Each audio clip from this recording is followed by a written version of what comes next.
Okay, so the best way to really understand what we mean by zoning and what we mean by a comprehensive plan is to go look at some. So for New Orleans, NOLA.gov, um, here's your City Planning Commission has their website. You can learn all about the what is the City Planning Commission, what is the Board of Zoning Adjustments, and here, like, look, boom, boom, boom, right here, the master plan. You can click on this and find the master plan for New Orleans. Here's a vision statement. It's a plan for the 21st century. But just I want you to kind of go through and look at the different components that are in a master plan. There's an executive summary, implementation. We talked about how implementation is one of the steps in like the planning process. Look at all these different things. Oh, this one right here, the force of law. That is because New Orleans master plan has the force of law behind it. That's something that not every plan has. But I mean, look at these different things that they're addressing. There's a vision for the community, talking about population and land use. We said how that's an important component of the research part of putting together a plan is to look at the population. Um, this is right here. Community speaks and shapes the plan. Having community input in making the plan was really important. It's going to cover neighborhoods and housing, historic preservation, green infrastructure, health and human services, enhancing property, community facilities, transportation, resilience, environment, land use. Are these sounding like the components when we talked about your video on the goals of planning are to address these types of things like health, transportation, community, neighborhood, community goals. So yeah, so see those are different components. You can keep going down and look at current conditions. They've got it organize the current conditions of all these categories we just talked about, and then there's all these different appendixes. So this is going to be kind of some of the text we said is involved, and then you got all these different maps down here too. So future land use maps. So it's kind of a description in the future land use. So I don't know, maybe poke around and find something that looks interesting. I don't know. How about historic preservation? So, so you can just pull up something if you want to know more about historic preservation. You can read through this, kind of get a better idea. This would be a map of the historic districts and neighborhood conservation areas. So all the green when I said that New Orleans has a lot of places that are designated historic neighborhood, that's all your green. So yeah, very cool.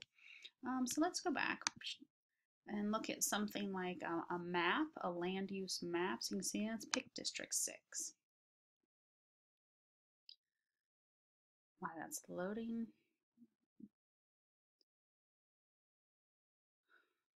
There we go. And you can probably see why I picked District 6, because there's Dillard University right there. Dillard's in District 6, and my house is in District 6. Um, so look at all these different things. When we talked before about land use, look at all these different categories. This is a great way to see what I mean when you just look at this map about you look at every lot and parcel in the city and you have a designation for what that land can be. So right here, this blue, this is institutional. This is where Dillard University is right here. I mean, just look at some of these different parkland and open space. This is City Park right here. Over here on the right is Pontchartrain Park. So, you can look at like when we say some of the different uses of land. See how we've got industrial here in like this fuchsia color. See how it's over here kind of separated from housing. You don't have like these little fuchsia spots kind of resting in between these residential houses. And then with housing, we said residential. Look at all these different kind of designations for residents. So you've got single family, multifamily, low density. This is just a good way to kind of look and get an idea of the different types of land uses. When we say making a land use map, this is an example of what that would look like. Okay, let's see. Boom, boom, boom. So that's just kind of a little bit of information. This is where you can go to find more information about New Orleans and New Orleans Master Plan. So let's go over here, the Comprehensive Zoning Ordinance, and take a look at that. Um, this is like really cool, actually. Okay, so this is how we said, when we said before that zoning is pretty much divided into two areas. One of them is text of what can be in each zone, and then you've got maps. Oh, and then you have overlay maps, planning district maps, lots of different maps of the city. So the city is broken up into, it doesn't have to just be neighborhoods, you can break it up into planning districts, but here's your zoning map. So let's look at District 6 again, because District 6 is where Dillard is, and it's also where my house is. So just kind of a look at what a zoning map looks like. There we go. So the district zoning map for Planning District 6. Here you see like this blue right here where Dillard University is, EC, Institutional Campus District. So EC probably has something to do with education, educational campus, something like that. But just so you know that these are maps, these zoning maps have all these different codes on them that says what you can use them for. So again, it's color coded: single family residential, two family residential, commercial, mixed use, open space, and green space. So that's like what a zoning map looks like. Let's close some of this and go back to our original website here. You can do stuff like meeting agendas. Here's another link to the zoning ordinance. You can look at upcoming events that have something to do with planning and with zoning. Let's see if, let's maybe click on one of these texts and see one that, excuse me, that looks interesting. Here, how about this one? Article 7, open space districts. So this is an example of like when we say open space district, what this means. So if you've got on your map the little areas that are zoned for open space, there's a description of what it means to protect cemeteries, preserve resources, that kind of thing. Character, they've got pictures. Character of the open space district, you know, they define what it means. Neighborhood open space, linear greenways that include bike paths. See how it spells out a description of what those districts should look like. And then uses, you got your purpose statement, boom, boom, boom, boom. So look down at uses. Like this is when I say it's really specific about what you can and cannot use, permitted and conditional uses. So it tells you what you can have there: an amusement, a casino, catering, amphitheaters, markets, reception facilities, stadiums. See this? Mining and drilling, wind farms, solar. I mean, it's just, this is just like specifically things that I just wanted you to see how specific it gets about what you can and cannot build, what's permitted in certain spaces. So that's just an example. Let's look at another one just for fun. I don't know what sounds good. Let's look at like let's look at a housing one. How about historic core neighborhood residential? Same kind of thing. You got your purpose. I like this because it talks about the character of historic neighborhoods. So that's something that's important here. It's like text that says, okay, we're going to zone this because we want to protect the character of the neighborhood. And this is what we mean by the character of the neighborhood. You've got a variety of residential dwelling types. You've got single family and two family homes that are 1 or 2 stories.